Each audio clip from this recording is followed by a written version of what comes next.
Ya, Ya. siap. Baik, saya akan menjelaskan terkait dengan masalah uji konversi kendaraan bermotor dengan penggerak motor bakar menjadi kendaraan bermotor listrik berbasis baterai. Tadi sudah disinggung oleh Pak Edi, juga sudah disinggung oleh Pak Slamet juga terkait bagaimana proses dari mengubah dari kendaraan berbakar secara minyak, kemudian kita ubah menjadi berbasis baterai. Memang sebagai kita mana ketahui sesuai dengan tanggung jawab dari RUNK bahwa untuk Kementerian Perhubungan ini bertanggung jawab di dalam pilar yang ketiga, dalam hal ini adalah menjamin untuk kendaraan yang berkeselamatan seperti itu.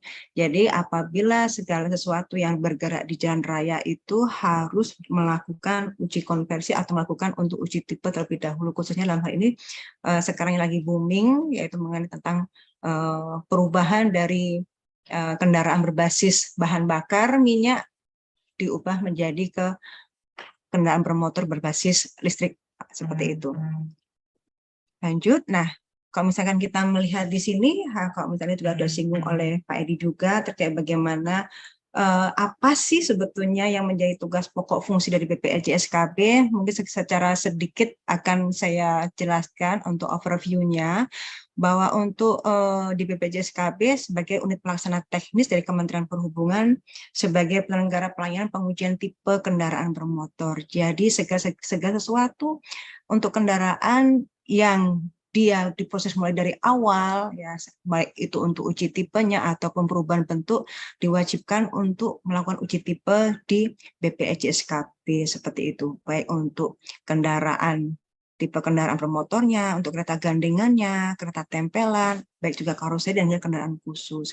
Adapun untuk fungsi dari BPJSKB yang saat ini saya yakin juga belum banyak diketahui oleh masyarakat Indonesia ya, untuk mempunyai fungsinya yaitu sebagai pelaksana uji tipe, penyiapan bahan sertifikasi, pemeriksaan dokumen teknis, hingga pemilihan kendaraan peralatan, sehingga sampai dengan pengembangan teknologi pengujian hingga administrasi dan rumah tanggaan seperti apa. Ya, lanjut saja.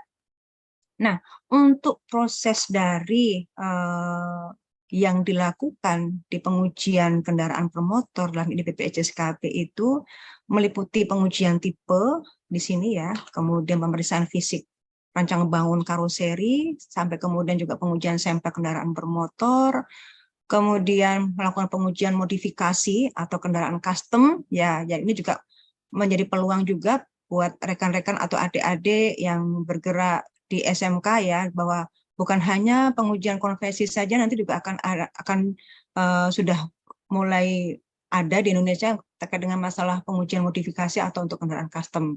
Seperti juga akan bisa dilakukan juga di Balai Pengujian di BPJSKB.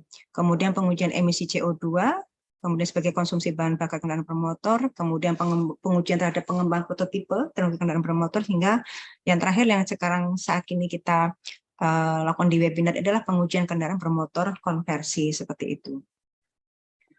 Nah, sebagai dasar bahan hukum atau dasar hukum dari kendaraan untuk bermotor listrik ini, tentunya kita tidak terlepas dari Undang-Undang Nomor 22 Tahun 2009 tentang lalu lintas kendaraan angkutan jalan, kemudian Peraturan Pemerintah Nomor 55 Tahun 2012 tentang kendaraan, ya ini pun juga menjadi dasar acuan kami.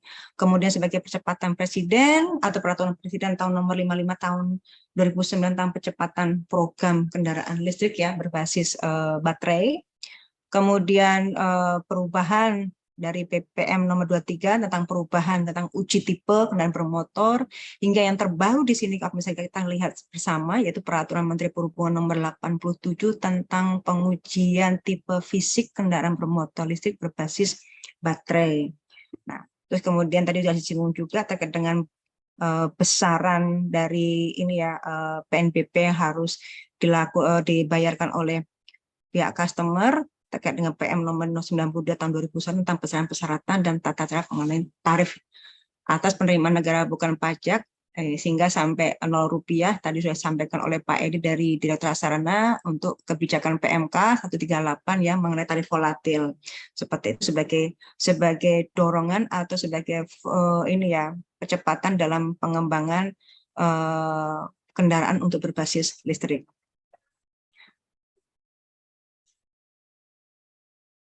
Nah, adapun untuk pelaksanaan uji konversi yang ada di Balai Uji Tipe, tahapannya seperti ini ya, bahwa kalau misalkan kita melihat bahwa setiap kendaraan bermotor yang telah dilakukan konversi yang akan dioperasikan di jalan harus memenuhi persyaratan teknis dan layak jalan.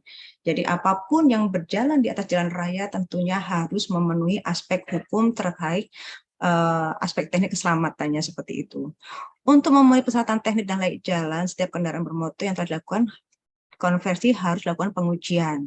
Ya, pengujian di sini juga meliputi sistem kelayakan penggerak motor listrik sehingga pengujian tipe fisik untuk kendaraan bermotor listrik. Nah, adapun untuk bagaimana alur dalam pengajuan kendaraan konversi yang bisa kita lakukan di sini sebagai pemohon ya, kita lihat bahwa bengkel mengajukan permohonan pengujian unit yang telah dikonversikan kepada Hubda. Dalam hal ini ya, si pemohon melakukan atau mendaftarkan kendaraannya ya kepada ke Kementerian Perhubungan, ini Direktorat Sarana, kemudian Direktorat Sarana akan memberikan mandat kepada balai dalam hal ini untuk melakukan uji. Jadi mereka mendaftarkan terlebih dahulu kepada Direktorat Sarana untuk mendapatkan surat untuk pengantar uji ya, kemudian dia akan mendapatkan kode billing dalam hal ini ya, dalam ini untuk membayarkan tarif PNBP. Setelah mendapatkan atau setelah membayar tarif PNBP, kemudian kendaraan wajib dibawa ke BPS GKP untuk melakukan uji tipe. Nah, yang menjadi persyaratan di sini bahwa kendaraan harus dibawa, jadi tidak boleh diwakilkan. Nah, ini kadang-kadang menjadi beberapa kendala. Bagaimana pertanyaan apabila kendaraan itu jauh di luar Jakarta misalkan. Nah, ini juga bisa diajukan kepada Kementerian Perhubungan bahwa ada perwakilan BPTD yang ada di daerah ya, itu bisa dilakukan pengumpulan bersama dalam hal ini kalau misalkan bengkel-bengkel atau yang sudah diakreditasi untuk dilakukan di pengujian setempat. Jadinya nanti dari Kementerian Perhubungan memberikan mandatori kepada Balai Uji Tipe untuk melakukan uji tipe menuju ke daerah yang di mana kendaraan itu sudah dilakukan konversi seperti itu, seperti yang kemarin dilakukan di Labuan Bajo, seperti itu ya, kita dari Balai melakukan uji tipe ke sana ya. Terus kemudian yang segera ini juga ada di Medan, mungkin akan segera dilakukan uji untuk konversi juga. Setelah mendapatkan ini, kemudian akan kita lakukan pemeriksaan ya terkait pelaksanaan terkait dengan sistem pengujian seperti apa. Apabila dinyatakan lulus, maka akan dilebitkan namanya resum di sini ya.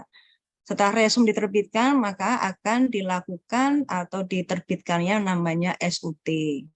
Nah, setelah di SUT atau surat uji tipe ini keluar, akan dilanjutkan dengan yang namanya surat registrasi uji tipe ini sebagai dasar dari kepolisian untuk menerbitkan ini ya STNK seperti itu. Oke, lanjut untuk bagaimana item-item pengujian terhadap tipe fisik pada setiap kendaraan bermotor yang telah dilakukan konversi.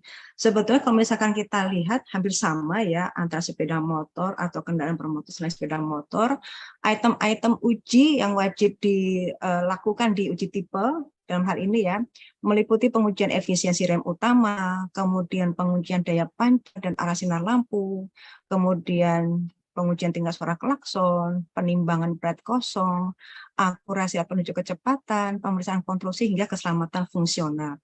Yang menjadi sesuatu hal yang krusial di sini ya, yang menjadi kami tekankan kepada pihak bengkel ataupun para rekan-rekan yang di SMK ya, kesalahan banyak sekali, kegagalan itu pada daya pancar sinar lampu ini ya.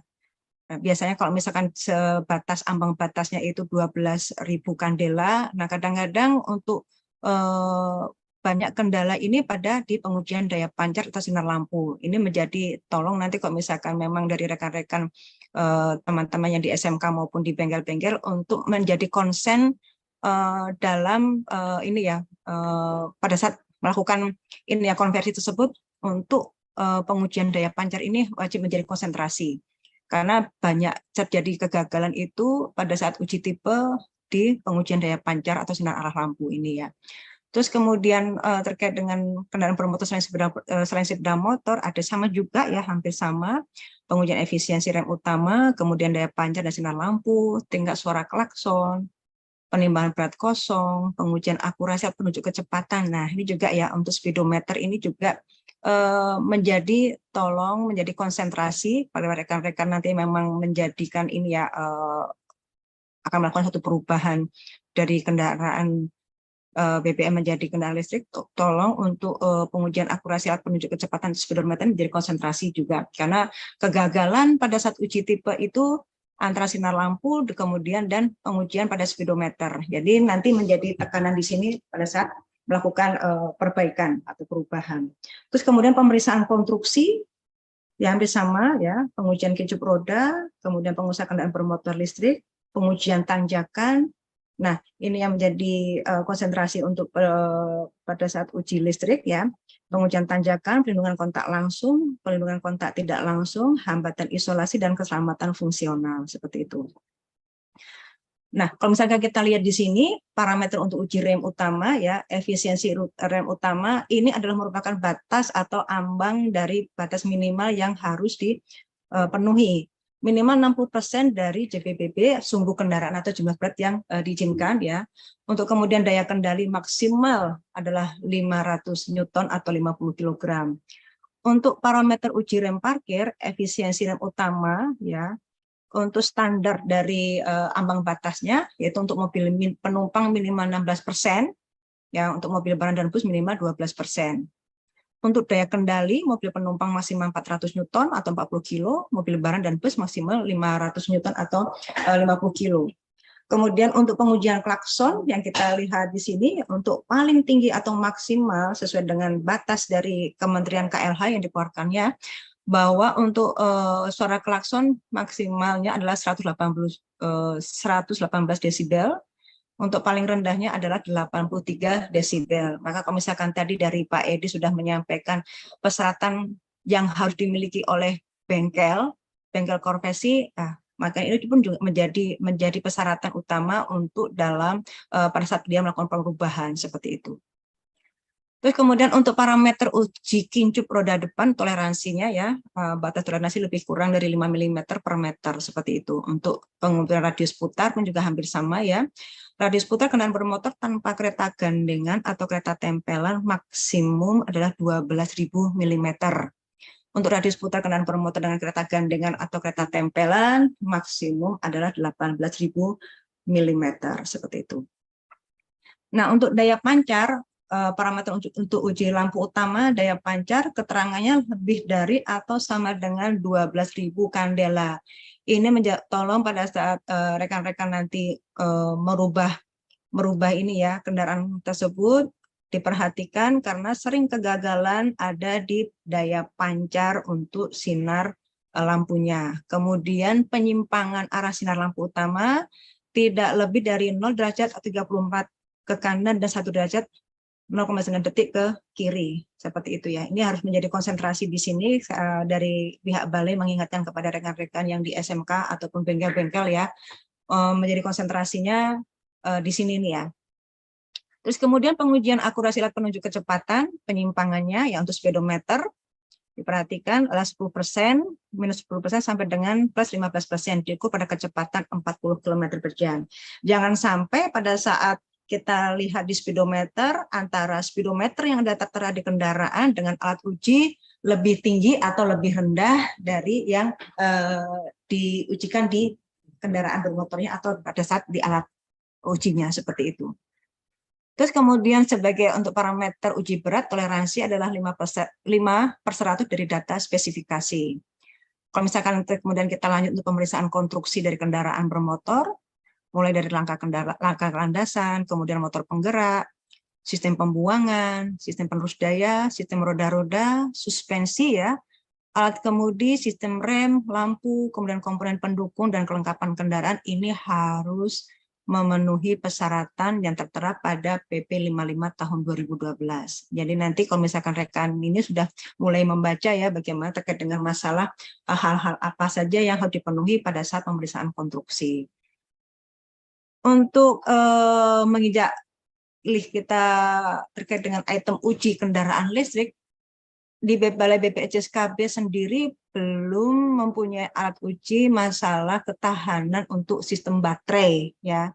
Jadi kita untuk baterai listrik itu kita mengandalkan atau harus dilengkapi persyaratan dengan yang namanya test report. Jadi baterai listrik itu harus mempunyai sertifikat dari negara asal atau dari pabrikan yang ini ya menyertai dari baterai listrik tersebut. Di situ baterai listrik akan terlihat dari sertifikasi tersebut harus tercantumkan masa kadaluarsa, kemudian dicantumkan juga masa dari kekuatan dari si baterai tersebut. Jadi kalau misalkan rekan-rekan datang uji ke balai, sudah harus untuk baterai listrik harus dilengkapi dengan yang namanya test report atau sertifikat dari baterai tersebut. Nah, item uji yang kita lakukan di balai uji tipe ini selain baterai listrik, kemudian kita akan uji terkait dengan alat pengisian ulang energi listrik atau chargernya, ya. Kemudian pelindungan sentuh listrik, keselamatan fungsional dan emisi hidrogen. Kalau misalnya kita lihat di sini ada dua kategori kendaraan yang akan bisa diujikan di sini apabila untuk kendaraan yang high voltase, di mana kendaraan tersebut lebih besar dari 60 volt atau kurang lebih dari 15 volt voltase DC ya, dilakukan pengujian dari poin A sampai dengan E. Jadi ya mereka untuk kendaraan yang lebih atau high voltase harus dilakukan uji seperti ini ya dari A sampai kemudian E. Untuk kendaraan bermotor baterai low voltase ya pengujian hanya dilakukan di poin A baterai listrik, kemudian B pengujian pengisian ulang energi listrik dan E untuk emisi hidrogen seperti itu. Nah, ketentuan di atas juga untuk berlaku setiap jenis kendaraan. Kalau misalnya kita lihat di sini ada sepeda motor kategori L ya atau light vehicle, kemudian mobil penumpang, mobil bus, mobil barang hingga kendaraan khusus seperti itu. Nah, adapun tadi sudah saya sampaikan di depan bahwa untuk BPSKB saat ini hanya melakukan pemeriksaan terhadap kesesuaian sertifikat atau hasil uji kerja akumulator dari baterai. Kalau misalnya kita lihat di sini baterai listrik tadi sudah saya singgung di depan tadi bahwa pengujian baterai listrik harus memenuhi ketentuan sebagai berikut, memiliki instalasi yang sesuai dengan ini ya instruksi yang diberikan pada tes report tersebut, kemudian tidak boleh adanya tumpahan elektrolit ya, kalau misalkan apabila kita lihat baterai tersebut sudah ada tumpahan elektrolit, otomatis sudah tidak akan lulus seperti itu ya. Kalau misalkan apabila baterai tersebut diguncangkan, dibalik atau di posisi tegak, apabila dia mengalami kebocoran sudah otomatis tidak akan lulus uji di tempat kami ya. Terus kemudian baterai itu harus tepat pada dudukannya. Jangan sampai pada saat nanti terjadi sesuatu hal yang tidak diinginkan, misalkan tabrakan dan sebagainya, itu bisa terlepas atau ini ya terbalik atau sebagainya. Jadinya tetap harus pada posisinya rekat kepada chassis atau bodi dari kendaraan. Ya. Terus kemudian simbol dari baterai itu harus, kalau misalnya kita lihat di sini adalah segitiga berwarna kuning, ya, yang menunjukkan tanda kilat seperti ini berarti dia merupakan high voltase. Ini wajib ditempel pada baterai seperti itu. Ya. Terus kemudian kita lihat di sini untuk pengisian ulang energi listrik, ya kita pada saat datang harus dipastikan chargernya di bawah. Jangan sampai pada saat datang pengujian ke balai uji tipe, chargernya tidak dibawa. Nah, ini kita akan melihat sejauh mana sih apakah dia tersambung dengan baik antara ini ya kendaraan dengan komponen listrik dan sebagainya. Terus kemudian untuk pengujian sendiri dari terhadap pelindungan ya bahwa untuk uji yang ada di balai itu akan dilakukan untuk 3 kategori di sini ya. Pelindungan kontak langsung, pelindungan kontak tidak langsung serta hambatan isolasi.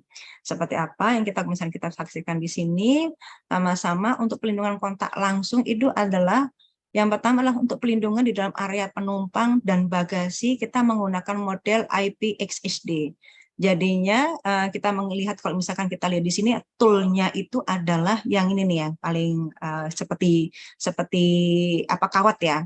Di sini kita akan melakukan uji, jadinya di dalam kabin kendaraan itu bagian-bagian yang terekspos itu kita cek satu persatu dengan menggunakan ini apakah bagian-bagian tersebut atau ekspos konduktor itu terekspos dengan listrik. Jangan sampai nanti di dalam kabin atau kita duduk di atas sepeda motor itu kita bisa tersetrum. Makanya kita lakukan ini ya pelindungan kontak langsung kita lakukan untuk tesnya. Kemudian untuk pelindungan selain area penumpang dan bagasi kita menggunakan model IPXHB, yaitu kita di sini alatnya seperti ini ya, jari tangan seperti itu ya. Nah, jadi kita misalkan kita sentuhkan semuanya ke bagian kabin kendaraan ataupun di luar dari kabin dan bagasi kendaraan. Jangan sampai di kendaraan tersebut terdapat ini aliran listrik seperti itu. Terus kemudian konektor pada kabel ya, kalau misalkan kita lihat, jadinya setiap kendaraan atau kabel-kabel yang dia memiliki high voltage harus diberikan marking berwarna oranye. Ya, jangan sampai antara dia kabel yang bertegangan tinggi tidak diberikan warna berbeda. Jadi kita menyarankan atau sesuai dengan syarat internasional menggunakan warna oranye untuk markingnya dan diberikan simbol untuk rest atau high voltage seperti itu. Terus kemudian bahwa untuk mekanisme kabel ya wajib diberikan kunci-kunci yang tidak gampang terlepas seperti itu. Apabila konektor itu juga dilepaskan pada saat sambungannya memiliki tegangan kurang lebih daripada 60 volt ya dalam waktu 1 detik setelah konektor dilepaskan. Ini untuk menghindarkan apabila kendaraan tersebut mengalami crash atau mengalami suatu kejadian tidak diinginkan, tidak memberikan arus listrik kepada atau membahayakan bagi penumpangnya atau keadaan kondisi yang sekitar dari kendaraan tersebut ya.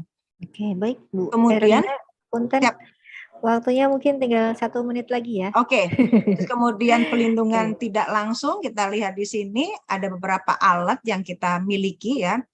Dari sini untuk di balai uji tipe ada resisten meter yang digunakan untuk pelindungan kontak tidak langsung. Kemudian withstand atau haze tester atau insulasi ya. Sebetulnya kalau misalkan kita lihat di sini bahwa alat tersebut yang digunakan untuk pelindungan atau uji tipe terkait dengan masalah listrik untuk kontak tidak langsung maupun kontak langsung seperti itu ya. Nah ini tadi kalau misalkan kita lihat, jadinya bagian-bagian mesinnya ya kita kemudian kita berikan daya seperti ini ya, seperti resisten meter ini adalah untuk melihat bahwa kondusif bahwa apabila kendaraan tersebut kita alirin listrik, nah, itu harus semua kendaraan harus berbasis atau kendaraan tersebut harus berbasis kepada ini ya rangka dari suatu kendaraan tersebut supaya tidak membahayakan bagi si penumpang tersebut. Nah kita bisa lihat di sini untuk alat-alat uji yang berada di balai uji tipe ya ada resisten meter, kemudian ada withstand meter, haze tester, kemudian insulasi.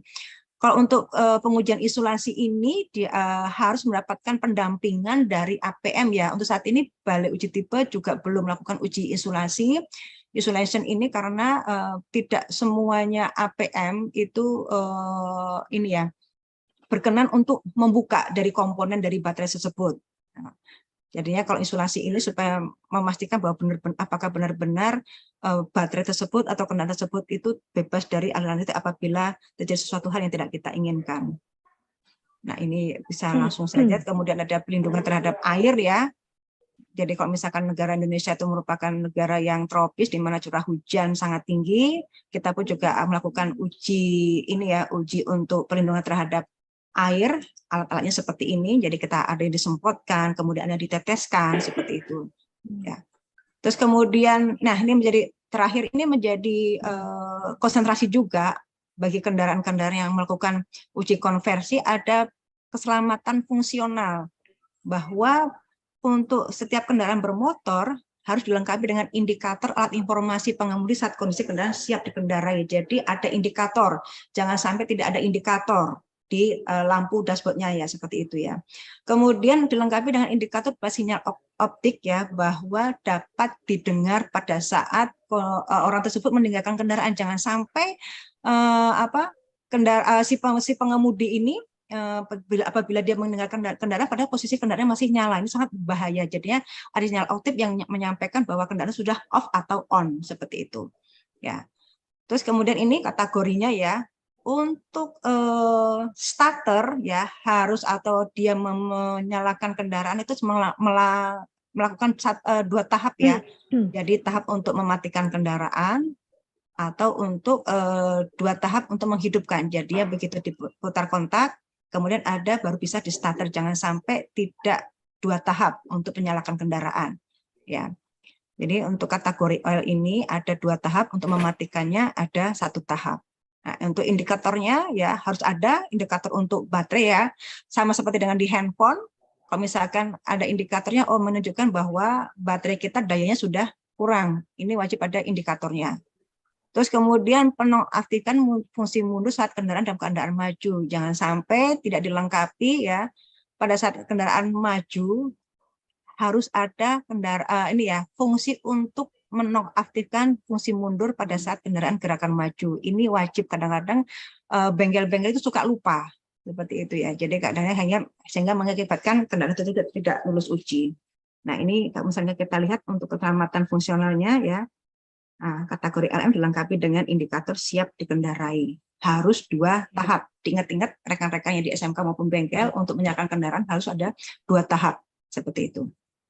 Nah, ini berbagai alat uji yang di tempat balai uji tipe ya, ada voltmeter, ada resistor meter, kemudian isolation tester hingga withstand dan kacer high pressure untuk cleanernya ya. Ini bukti lulus uji yang tadi sudah disampaikan oleh Pak Edi ya, bahwa kita akan mengeluarkan strut seperti itu ya. Terus ini untuk biaya konversi sepeda motor ya cukup lumayan murah ya, kalau misalkan teman-teman juga mau mengalihfungsikan dari kendaraan berbakar fosil menjadi ke kendaraan listrik, cukup menggunakan 424 kita sudah bisa mengubah ini ya dari konversi. Demikian dari kami paparan dari Balai Uji Tipe Bekasi. Mudah-mudahan nanti kita bisa diskusi untuk tanya jawab karena waktu yang terbatas ya, Bu Rosida ya. Iya nih Bu. Terima kasih, saya tutup. Oke, Apanya baik, dari terima kami. kasih.